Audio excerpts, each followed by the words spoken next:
This is No BS Job Search Advice Radio, episode 1736. I'm your host, Jeff Altman, the Big Game Hunter, and welcome to another episode. Hooray!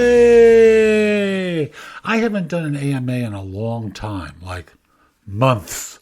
And this is one about recruiters, where I answer 5 questions about recruiters that are in the show notes so you can see in advance what I'm going to cover. Hope you find this helpful and give it a great review in Apple Podcasts, Spotify, wherever you listen to the show. Please give it a good review because it does help other people find it, and thus I'm helping more folks. And with that, let's just get going, okay? So I've got 5 questions that people have asked me about working with recruiters. Here's question number 1.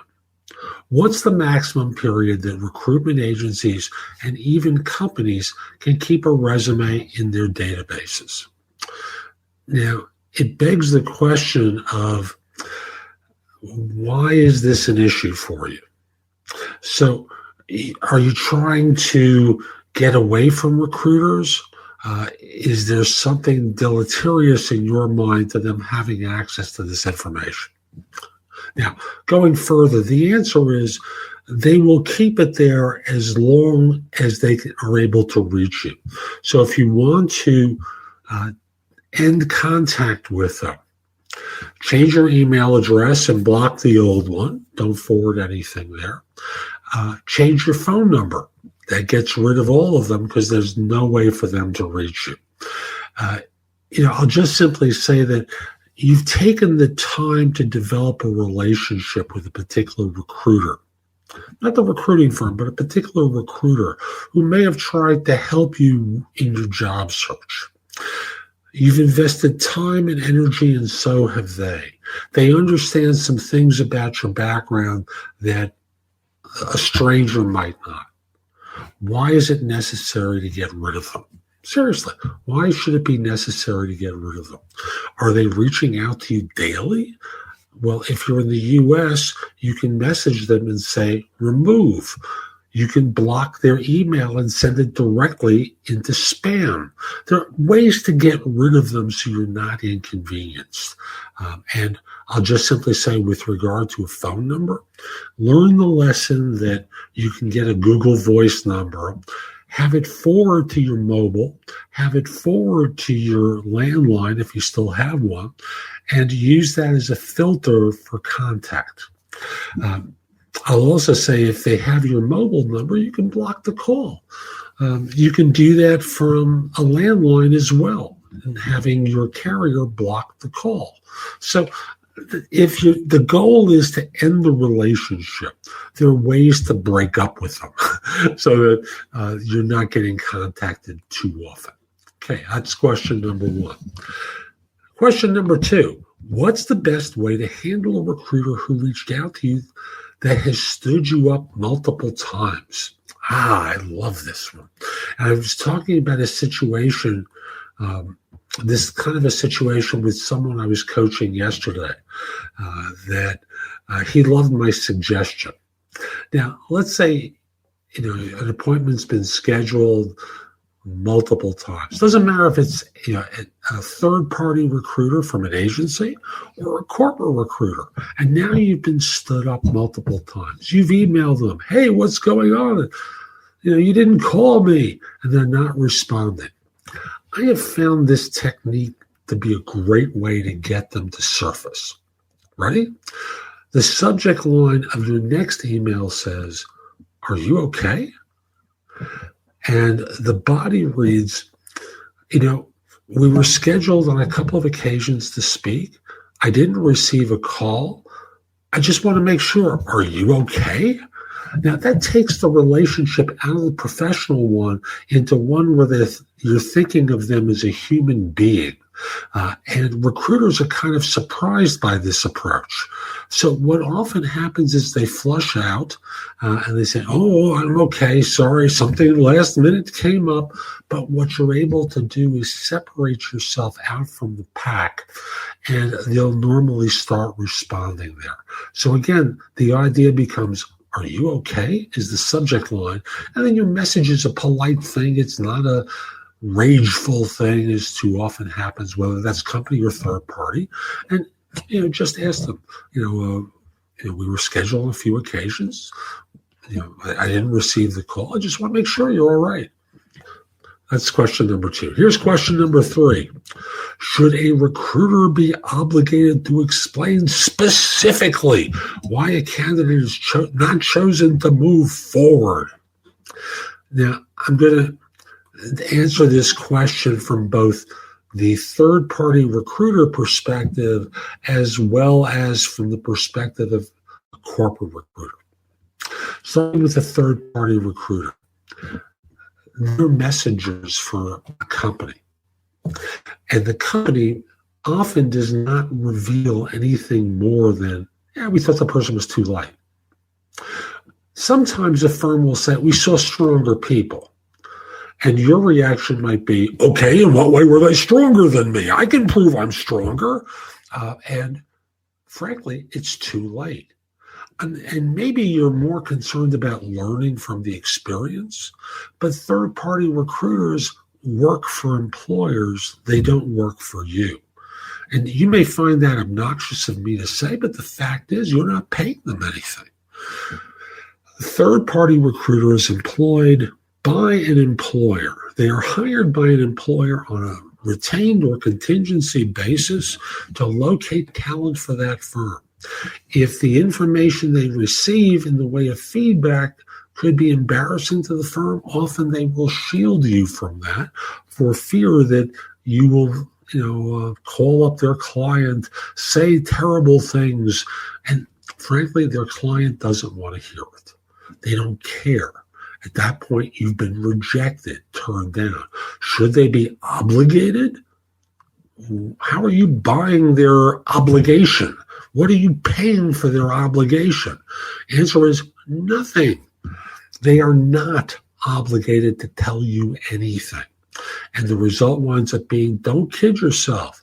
Don't think that this recruiter is going to answer your questions because you want to know. You ask, should they be obligated to explain specifically why you weren't chosen to move forward? Well, I'll tell you exactly why you were chosen not to move forward. They didn't like your background on paper.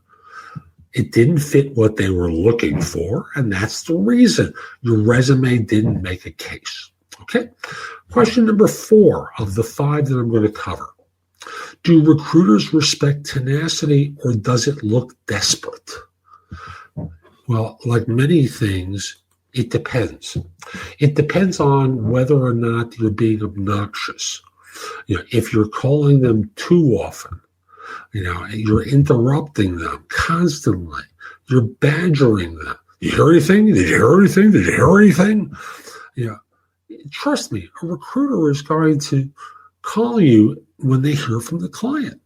If the third-party recruiter, if the agency recruiter isn't calling you, one of 2 things has happened. They haven't heard from the client, you've been turned down, and they don't want to get into an argument with you. They don't want to listen to the sob story. Boo-hoo, I got turned down for the job I really wanted. And just waste of time, because from their standpoint, you're not paying them anything, and they're being paid by a firm to find talent for them. You failed. You don't want to hear that, but you failed. And the result winds up being they don't want to waste any time. So one of 2 things has happened. They haven't heard anything yet, or you failed, and they don't want to get engaged with you. So do they respect tenacity? Does it look desperate? Sometimes tenacity works, but not often. At least with third-party recruiters, with corporate recruiters, they're the messenger for a hiring manager. A hiring manager doesn't want to see you, and your tenacity interrupts their day. It appears desperate, obnoxious, rude, and again, with corporate recruiters, if they hear something from the hiring manager, the manager wants to see you, they're going to call and schedule, or they're email and schedule. So, it doesn't help anymore. people are well insulated from outside contact, and just understand that your constant communication doesn't really do anything to advance your candidacy. Now, if after a week after an interview, you haven't heard anything, dropping someone an email that basically says, haven't heard anything from you, am I still in contention, or have I been rejected, is really, a fair thing to do. A week after that, and not on Friday afternoon at 5 o'clock, okay? That's just going to sit until Monday. It may get buried in their inbox. Do it on a Friday morning or Thursday, something along those lines. And again, a week, and then message them. That doesn't appear desperate, and nor does it transcend into obnoxious, okay? Here's the last thing. How can you hide your LinkedIn profile from recruiters? Now, I want to be clear. You really can't hide your profile specifically from recruiters. You can make it private to some degree, in that there's a privacy mode option on LinkedIn that you can find by clicking your profile picture on your homepage, clicking on the tab that says privacy, and then it's how others see your LinkedIn activity. So, this allows you to make yourself private from how people might look at you and looking at your profile. So there's a private mode where you can say anonymous LinkedIn member. There's another one that says someone from, and they mention the school you went to, or a completely public profile. Remember, what this is doing is when you're searching, this limits what people can see and thus discover about you. So, it's not the same as being fully private, but what it does allow you to do is surf LinkedIn without intrusion. Now, remember, LinkedIn makes a living by selling the entire database to recruiters in a package that's called LinkedIn Recruiter. LinkedIn Recruiter is the entire LinkedIn database. They are selling the ability to in-mail you to search the entire LinkedIn database to fill positions. There is no stopping that. It's really that simple. But you can make yourself private in your activities, and that can help you from being contacted too often.